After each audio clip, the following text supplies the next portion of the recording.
I had been living at Clearwater Haven for 3 years. At first I thought I would only stay for a short while to get through a phase, but season after season passed and I was still here. Not because I had nowhere else to go, but because, for the first time in my life, I felt that I was living at the right pace. That afternoon I was out in the garden behind the main building. The air was cool, the soil still damp from the rain the night before. I trimmed back some overgrown branches, picked up fallen leaves, and completed small tasks that required minimal thought. A light breeze moved through the trees, just enough for me to hear the soft rustling of leaves and a few birds calling to one another in the distance. Nothing special, and precisely because of that, it was comforting. After finishing my work in the garden, I picked a few wildflowers and brought them inside. I placed them on the large wooden table in the standard room and carefully rearranged them until everything felt neat. I did this almost every day, not to decorate for anyone, and not because we were expecting visitors. I simply liked the feeling of seeing things orderly just enough. When my hands were busy with simple tasks, my mind settled as well. The house was quiet. There was only the steady ticking of the wall clock and the sound of the wind slipping through a slightly open window. I straightened up, took a deep breath in, then let it out slowly. At that moment, I realized how calm I felt. There was no sense of waiting. No thought was pulling me away from where I was standing. I had not always been like this. For a long time, I lived in a constant state of tension. I was used to waiting for my phone to vibrate, waiting for a message to appear on the screen. I worried about my son so much that I almost forgot to notice how I was feeling myself. When the phone stayed silent for too long, I grew restless. When he called, I listened intently, afraid of missing something that had gone unsaid. I used to think that was love, and it was love. But along with it came worry, fear, and the urge to interfere in things I could not control. There were nights when I lay awake, my mind filled with questions with no answers. There were mornings when I woke up exhausted, even though I had done nothing physically demanding. Things changed very slowly, so slowly that at first I did not notice. One day I realized I no longer startled every time the phone rang. Another day, I noticed that I could eat dinner in silence without feeling empty. Gradually, I learned to bring my attention back to the present. Whatever was in front of me, I handled it. Whatever had not yet arrived, I let it be for later. I did not call those changes by any grand names. I only knew that when I stopped pulling my mind so far away, my heart felt lighter.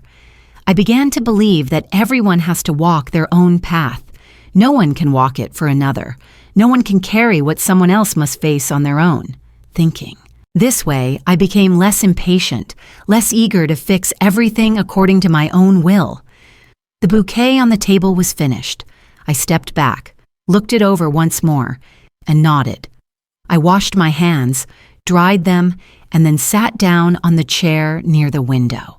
The late afternoon sunlight slanted through the glass, casting long bands of light across the wooden floor. I sat there, not thinking much, simply sitting. I did not know that this quiet was about to be broken, but in that moment my mind was exactly where it needed to be, and for me, that was enough. I was still sitting near the window when I heard a strange sound. The noise of an engine echoed from the road leading into the property. It was not loud, but it was different enough to catch my attention. At Clearwater Haven, I was accustomed to silence. Vehicles rarely appeared without notice. I stood up and walked slowly toward the porch. From there, I could see the curved stretch of road leading up to the gate.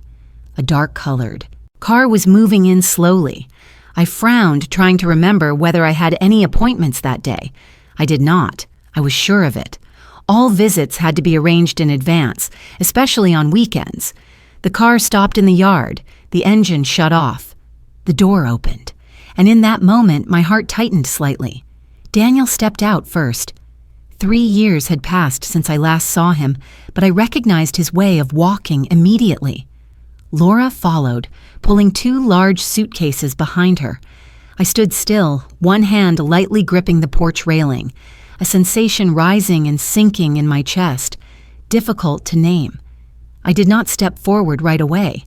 I stayed there for a few more seconds, as if giving myself time to fully register what was happening. I had not expected them. There was no call ahead, no message, just their sudden arrival, along with luggage that suggested they were staying for more than a day or two. Daniel looked up and saw me. He smiled, a familiar smile, though slightly stiff. Laura smiled as well, but her gaze swept quickly past me toward the buildings behind, as if assessing something. "Hi, Mom," Daniel said, his voice deliberately even. "We stopped by to visit. It's been a long time." "We were passing through this area," Laura added, her tone light but a bit hurried. "We thought we should come see you." I nodded and opened the door to let them in. I did not ask why they had not called ahead. I did not ask how long they planned to stay. I sensed a small wave rising inside me, not strong, but enough for me to feel unsteady. Daniel pulled the suitcases inside. Laura followed. They exchanged familiar pleasantries. They asked how I was doing.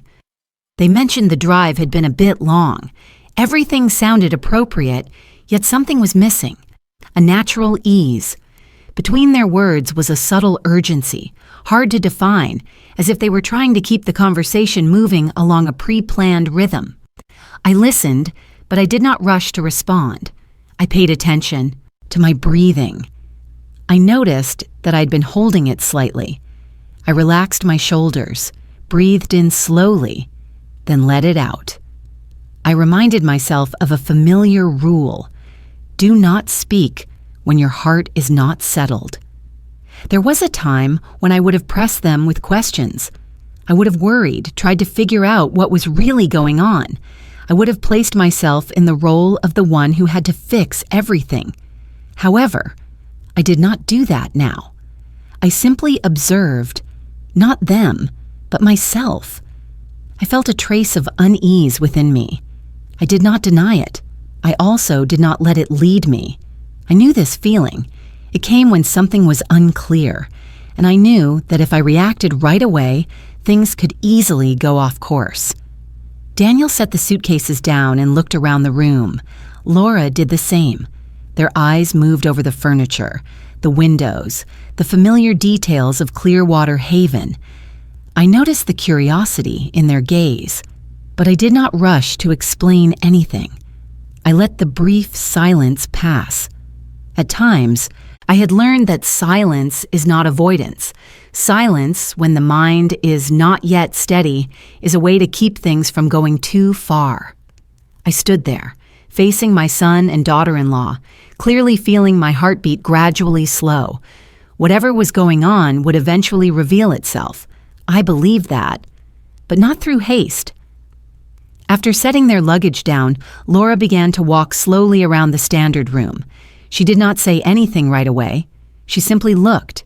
Her gaze lingered on the large windows, the long wooden table, and the bookshelves lined against the wall. The way she observed the space reminded me of people entering a place for the first time, one they did not yet understand but had already begun to imagine in their minds. "It's really quiet here," Laura said lightly. "It must be very comfortable to live here." I nodded. "Yes. Quiet." She continued to the other side of the room and rested her hand on the tabletop. "Do you live here alone, Mom?" "Not exactly," I replied. "There are many people who live and work together here." Daniel stood near the window, looking outside. "This property is pretty large," he said. "It can't be cheap." I followed his gaze toward a few small buildings in the distance. "It's just enough," I answered. Laura turned back to me with a polite smile. "You're retired now. Living here must be easier than in the city. Less to worry about." The comment sounded casual, but I noticed how carefully the words had been chosen. I did not respond immediately. I poured more water for everyone, set the glasses down, and only then spoke. Every place has its own concerns. Laura nodded, though her eyes continued to scan the room. I've heard this area is very nice. Clean air. Property values probably go up too. Daniel turned to look at me. How long ago did you buy this place, Mom? I've been here for a few years, I said. I did not mention the price. I did not talk about money. Not because I wanted to hide anything, but because I did not feel it was necessary at that moment. I began to notice the rhythm of their questions. Not direct, not straightforward, yet all revolving around a familiar axis. I did not feel irritated. I simply took note. There are things that, once you have experienced them before, you recognize very quickly. Another gentle wave rose within me, not as strong as when they first arrived, but clearer. I understood that this visit was not simply a visit. Still, I did not rush to name it. I had learned that drawing conclusions too early often blinds you to essential details. I answered what needed to be answered, briefly, sufficiently, no more, no less.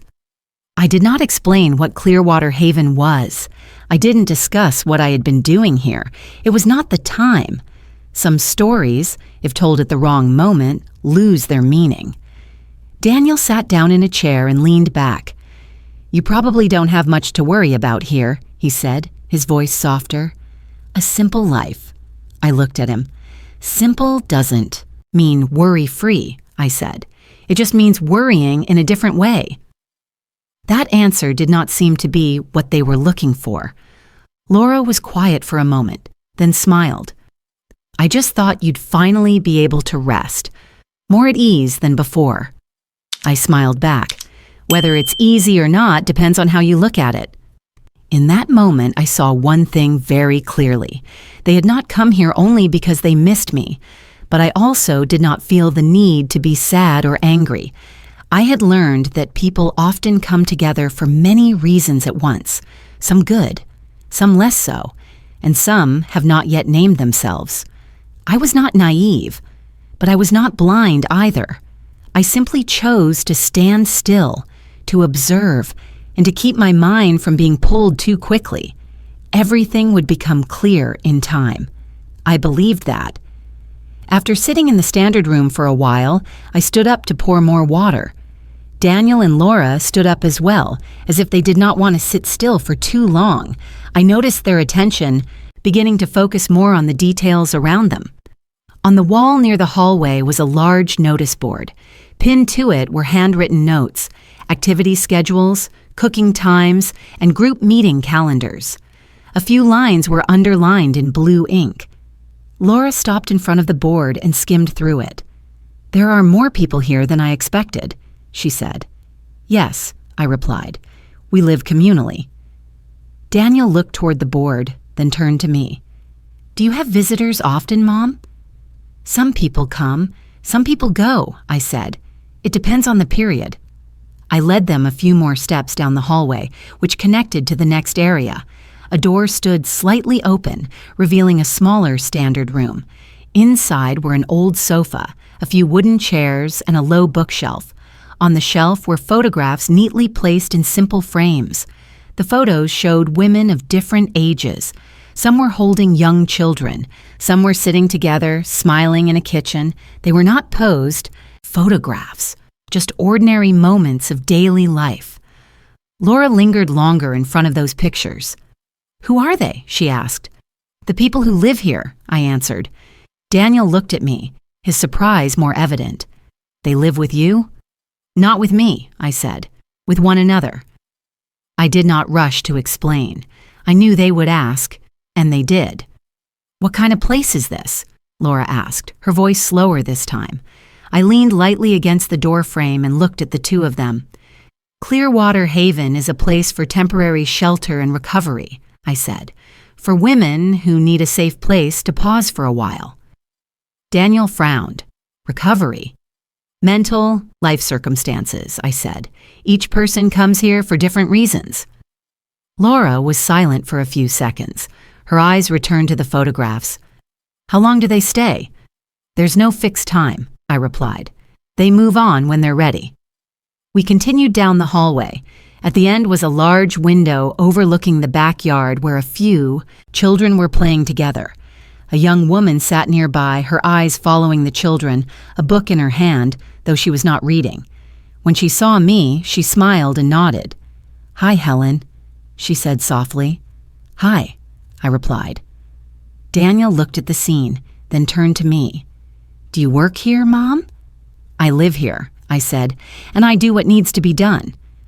I did not tell them about that woman's past. I did not explain why she had come. I didn't discuss what she had been through. I had never thought it was my right to do so. Everyone here carried a story, and that story was not mine to tell. Laura looked at me, a hint of confusion in her eyes. "Don't you get tired, living among so many stories like this?" I thought for a moment before answering. "I do get tired, but not in the way you think." Daniel was silent. He leaned against the window, looking out at the yard. "I didn't know you were living like this." "Not everything needs to be said," I replied. We returned to the standard room. The atmosphere had changed. It was no longer just curiosity about the space. There was something heavier in the air, though not yet clearly defined. I could sense their confusion and their discomfort. Within me, there was a quiet certainty. I knew I had done nothing wrong by not explaining more. I did not need to use other people's pain to justify my choices, nor did I need to prove how worthwhile this place was. Clearwater Haven did not need to be defended with words. It stood on its own through the way it existed. I looked at Daniel and Laura, then back at the framed photographs on the wall. I thought to myself that everyone here was walking through a part of their own journey, and I did not need to tell their stories for them, just as I did not need to force anyone to understand right away. Any misunderstandings, if there were any, would eventually reveal themselves in their own way. The atmosphere in the standard room grew heavier after I explained what Clearwater Haven was. Daniel sat silently for a long time, his hands clasped together. I could see that he was confused, but that confusion quickly gave way to a familiar sense of discomfort. Laura, on the other hand, sat up straighter. Her eyes no longer wandered around the room, but rested on me more often, as if she were weighing something. "I don't understand," Daniel said after a while. "You spent money to buy this place? Just to do things like this?" The way he phrased it caught my attention. It was not really a question, more like a confirmation of something he already had in mind. Laura stepped in, her voice gentle but sharp. "What Daniel means is, you've worked your whole life. Now you should be thinking more about yourself, instead of taking on more responsibility." I heard the word "instead." I also heard what was left unsaid after it. I did not respond right away. I pulled my chair closer and sat down facing them. "Do you think I'm wasting money?" I asked calmly. Daniel looked at me, slightly startled by how direct the question was. He did not answer immediately. Laura gave a very faint smile. "We're just worried about you," she said. "You've sacrificed enough." I nodded. It's true that I sacrificed many years. I said it without heaviness. I did not list things. I did not recount each sacrifice. I simply stated a fact. I worked continuously. I saved. I didn't allow myself many choices, I continued. I thought that was responsibility. I thought that was the right thing to do. Daniel looked at me more intently. "Then why are you choosing differently now?" I thought for a moment before answering. Because I realized that some of the things I did weren't entirely out of responsibility, but out of expectation. Laura frowned slightly. "What expectations?" "The expectation that if I sacrificed enough," I said slowly, "everything would turn out a certain way, that my child would live the way I thought was safe, that the family would look the way I imagined." Daniel turned, his face slightly away. I didn't know what he was thinking, but I suspected he heard himself in those words. "I'm not saying those expectations were wrong," I went on, but they made me live in constant tension, and they made me unintentionally place a burden on others. Laura leaned back in her chair and crossed her arms. So you're saying you were wrong? I shook my head. I'm saying I'm human. I did what I knew how to do at the time, but there are things I only understood later. Daniel looked back at me. But that money, it would be better to leave it to us. I heard more than just money in that sentence. I heard expectation, a familiar order he believed should exist. I used to think the same way you do, I said. I used to think I had to leave something tangible behind, a number, an asset, a guarantee. I paused briefly. But then I realized that the greatest thing I leave behind is not money. It's the way I live. Laura let out a small breath, as if holding back a very faint laugh. But living like this, is it realistic? I don't know, I answered honestly. I only know that I'm no longer living in constant worry like before. Daniel was silent. He looked down at his hands. I didn't see anger in his eyes now, only confusion. Perhaps he was beginning to realize that this story was not as simple as a poor financial decision. I'm not standing here to say I'm right, I added. I'm just living in a way that doesn't leave me tormented every day. I looked at both of them. If you think I'm wasting money, that's how you feel. I won't argue. The tension between us did not explode. There were no raised voices, no winners or losers, just a silence heavy enough for each person to hear their own thoughts. And I knew the conflict had surfaced, but it did not need to be resolved yet. We were still sitting in the standard room when the door from the hallway opened. A young woman walked in with a little girl about 4 years old, the child held tightly to her, mother's hand looking around as they walked. The woman bent down and said something softly to her daughter, then looked up when she saw me. "Helen," she said quietly, her voice slightly hesitant. "I brought the books down to the reading room like you asked." "Yes, thank you," I replied, smiling. "You can put them on that table." She nodded, bent down to take off her daughter's shoes, then led the child to a corner of the room. The little girl sat down on the rug, picked up a colored pencil, and began to draw. Everything unfolded very normally, quietly, ordinarily. I did not immediately notice Daniel's and Laura's reactions, but then I heard Laura let out a very soft breath, almost inaudibly. "There are children here, too," she said, not looking at anyone, as if speaking to herself. "Temporarily," I replied, "when needed." Laura tilted her head, watching the mother and child a little longer. Her gaze was not harsh, not openly displeased, but in what she said next, I heard something I could not ignore. "It must be complicated," she said. "People like that usually bring a lot of trouble with them." The words were not loud, not crude, but they were clear enough. The woman did not hear it. The child kept drawing. But I heard it, and I knew that if I stayed silent, that sentence would pass easily, like many others had passed in my life before. In that moment, I saw an obvious line. I had learned to stay silent when my mind was unsettled, but I had also learned that remaining silent again and again in moments like this is a form of complicity. I turned to Laura. "What did you just say?" I asked, my voice neither raised nor lowered. Laura flinched slightly. "I just meant, it must be hard to manage." "Hard," I nodded, "but not because they are trouble." Daniel looked at me, visibly tense. Laura raised her eyebrows slightly, unaccustomed to being questioned. "The people here," I continued, "are not the problem. They are dealing with their own problems." Laura crossed her arms. "I didn't mean to offend anyone." "I know," I replied, "but words still carry weight." She fell silent. I stood up, walked over to the woman and the child, and placed a few more sheets of drawing paper beside the girl.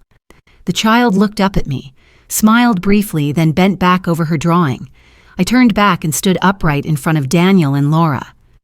"I need to be clear about one thing," I said, my voice calm but firm. "At Clearwater Haven, We don't call anyone a burden. We don't call anyone trouble."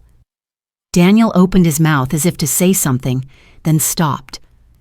"I'm not asking you to understand right away," I continued, "but I will not allow anyone to look down on people who are trying to stand back up."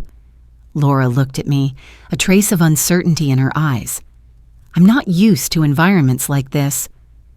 "I understand," I said. "I wasn't either."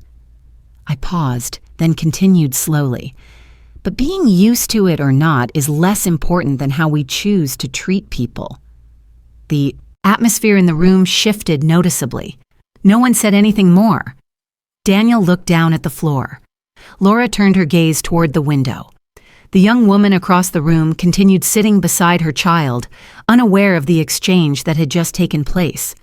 Inside me, there was no anger, only a quiet clarity. I knew I had just stood my ground, not to win, but to protect the values I had chosen to live by. Justice, to me, is not about shaming someone. It lies in not allowing what is wrong to continue being spoken so easily. And this time, I did not remain silent. After I spoke, the room fell into silence.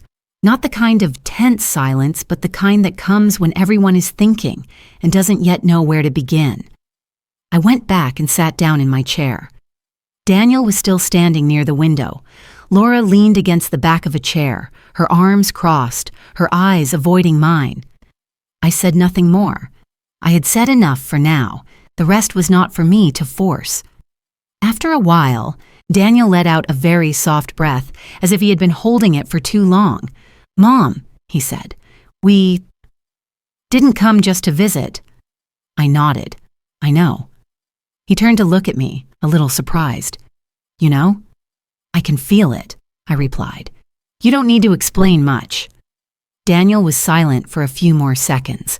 Then he sat down, his elbows resting on his knees. That posture made him look much smaller than when he had walked into the house with the suitcases. "My work isn't going well," he said. "It's been that way for a while." Laura shifted slightly but said nothing. "We've tried to manage," Daniel continued. "Cut back on expenses, sold a few things. We thought we'd get through it. But things didn't go the way I expected." His voice was steady, not self-pitying, not resentful, just recounting. "I didn't want to call you," he added. "I thought we'd be able to sort it out ourselves." I listened, and only listened. I didn't ask about numbers. I didn't ask for details. I knew that if I asked, he would answer. But I also knew that those answers would pull me back into a familiar role I had left behind a long time ago. "We thought," Daniel went on more slowly, "that you being here might be stable, at least not as stressful as before." Laura spoke for the first time since the silence began. "We didn't come to ask for money," she said quietly. "We just thought we might be able to stay here for a while, to breathe a little easier." The sentence wasn't polished, but I could hear the exhaustion behind it. I nodded. "Thank you for being honest." Daniel looked at me as if waiting for something, perhaps a reprimand, perhaps comfort, perhaps a plan, but I offered none of those. "I'm not blaming you," I said. "Everyone runs into hard times." I paused, then continued more clearly, "but I'm also not making promises." Daniel frowned. Laura turned to look at me. "I'm saying this not because I don't care," I said, "but because I've learned that if I rush in to carry things, for you, I'm only prolonging the problem." The room fell silent again. I could hear children laughing in the yard outside. "I can't live your lives for you," I continued, "and I can't fix the consequences for you. Not because I don't want to, but because that's not how help works." Daniel lowered his head. I didn't know what he was thinking. I only knew that I was very clear-headed. "I'm willing to listen," I said, "but this path, you still have to walk it yourselves." I didn't stand up. I didn't hug them. I didn't offer solutions. I simply sat there, keeping my heart from being swept away. The truth had been spoken. No drama, no release, just the bare truth lying between us. And I knew This was only the beginning. I let the silence stay a little longer, not to create pressure, but to give each person space to listen to themselves. I looked at Daniel, then at Laura. They were both tired in different ways, but genuinely tired. I need to be clear about one thing, I said, my voice neither raised nor evasive. So you don't have to guess. Daniel looked up. Laura turned toward me as well. If you want to stay here, I continued, then you have to stay as equals, like everyone else. Laura frowned slightly. Daniel remained silent. That means respecting the values of this place, I said. No discrimination, no looking down on others, no treating this as a temporary refuge to avoid your problems. I paused, then added slowly, here. No one stands above anyone else. Daniel took a deep breath. And if we can't do that, then you can leave, I replied. Right now, or when you're ready. There was no threat in that statement, no reproach, just a boundary stated clearly. Laura looked at me, her eyes a mix of surprise and discomfort. Aren't you afraid that you're pushing us away? I shook my head. I'm not pushing anyone away. I looked straight at her. I'm just not pulling myself back into what I've already left. Daniel lowered his head. I saw his shoulders sink. Perhaps he was hoping I would say something softer, a promise, a concession. But I didn't. I'm not forcing you, I said, and I'm not persuading you. This is your choice. I stood up and walked to the window, looking out into the backyard. The child from earlier was running around, laughing out loud. The young woman sat on the steps, calling her child back when she noticed the air turning cold. That scene reminded me why I was here. I'm not abandoning you, I said, still facing away. I never have. I turned back and looked at Daniel. But I'm not abandoning myself again either. The sentence didn't need emphasis. It stood on its own. Daniel said nothing. Laura pressed her lips together, clearly weighing many thoughts at once. I didn't wait for an answer. I didn't need one right now. Take some time to think, I said. You don't have to decide immediately. I returned to my chair and poured myself another glass of water. My hand didn't shake. My voice didn't change. I knew I was standing in the right place.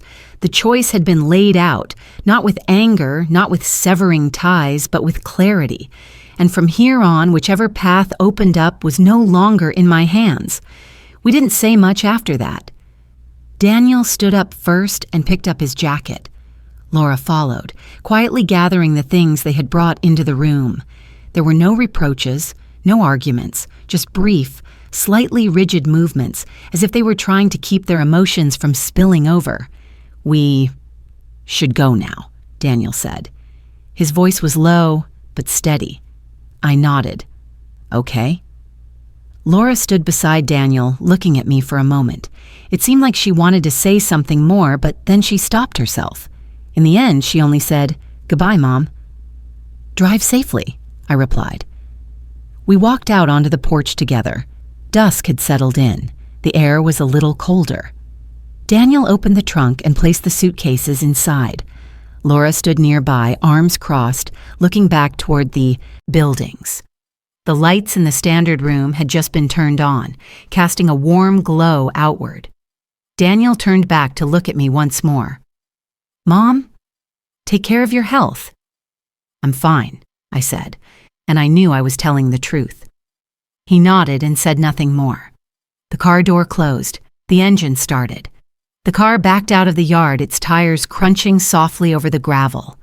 I stood there watching until the tail lights disappeared around the bend in the road leading down the mountain. Only when the yard returned to silence did I turn back inside. The door closed gently behind me. There was no emptiness, as I had once imagined, only a very thin sadness, resting quietly there. No tearing, no overwhelming weight. I sat down in the chair by the window, the same one I had sat in earlier that afternoon. Outside, the wind moved through the trees again, the familiar sound of rustling leaves. I placed a hand on my chest, took a deep breath in, then let it out slowly. I was sad. That was true, but I did not collapse. Within that sadness was something else, lighter, clearer. A feeling like having just set down a burden I had carried for far too long. I didn't know which path Daniel and Laura would choose from here. I didn't try to guess.